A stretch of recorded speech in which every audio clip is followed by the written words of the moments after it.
Okay, so I got a new toy, and you can see it on the trailer there ahead of me. My neighbor was kind enough to help me move it. He had a buddy with a trailer, and it wasn't too far away, so it was right in Taos, so it wasn't too hard to haul. And this is what I got. It's this 1952 Ford 8N tractor. And the reason I picked up the tractor is because I have a job for it. This is what the road looks like sometimes. And in wintertime and during monsoon season, it can get pretty sloppy. And when it dries out, it leaves a pretty good mess and very rutted, and it can be pretty nasty. So previously, we would just drag the road with the drag and pull that behind a pickup truck. Unfortunately, the pickup truck has been totaled. And the drag has equally been total. It's worn through. So the drag is now worn out, and the truck is gone. So it's time for an upgrade.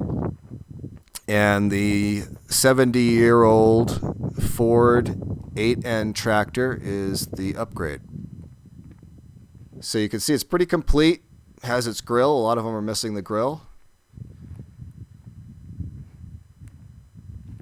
And it's had the 12-volt conversion done to it as well, and that was very recently done. It's got a pretty much brand new battery and brand new alternator in it. And it has this box blade. This seems to be a homemade box blade. It's pretty heavy duty, though. It's made out of some very thick steel. Has this movable blade at the back and this angled, apparently grater blade or something in the middle here. And I haven't figured out exactly the best techniques for this thing yet, but I have done a little bit with it. You can see that it is actually missing. You see it's got the stabilizer bar on the left side there, but on the right, it's actually missing that bar. I have that on order, so that's coming. And I'll add that back to it when it arrives.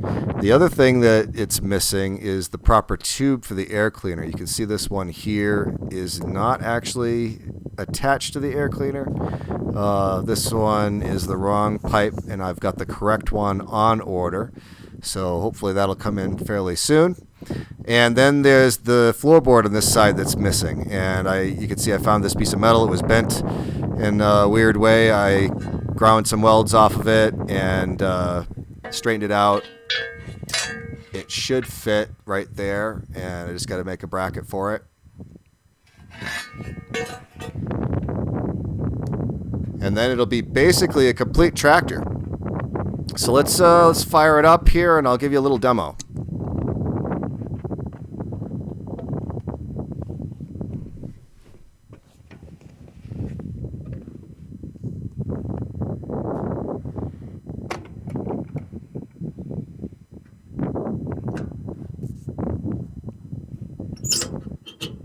Little throttle, little choke, and this will start right up.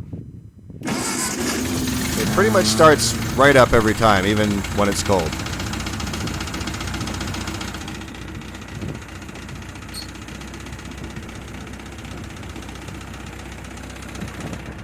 You can see it's got good oil pressure.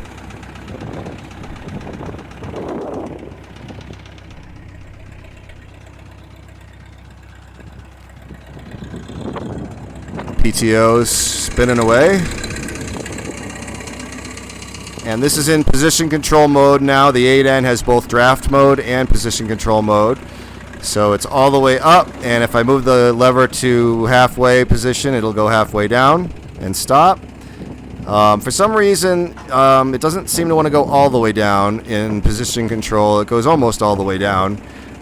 There's an adjustment, I am sure, and when I put it into draft mode, as you saw there, it does go all the way down.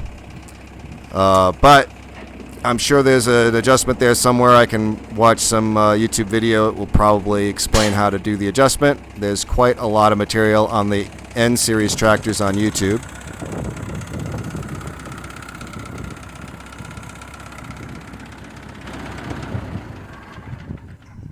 Oh yeah, I guess it probably helps to turn the fuel on. So, end of demonstration. So I haven't had an opportunity to do too much with this blade. Haven't really got much of a feel for it yet. It's been the road is very hard. It's very dry, so the surface is very hard. You need to wait for it to get a little moisture in it. But I have done a little bit with it on the driveway where it's not so hard packed, and you can see under the tractor, and you can see back here behind the berm where I've worked it. And it doesn't like the rocks very much, but it does a nice job making it flat. Where there aren't rocks and it's not as hard packed. So hopefully after a little bit of moisture gets on the road, I'll be able to get out there with it and make some improvement to the road. The other thing I'm concerned about with the tractor is this dry rot here on the tire. On this left tire. The right one doesn't seem to have any of that. So hopefully I can get a little time out of that tire before I have to replace it. They're about $300 to $400 for tires each for this, so hopefully I get a little bit more time out of it before I have to replace that.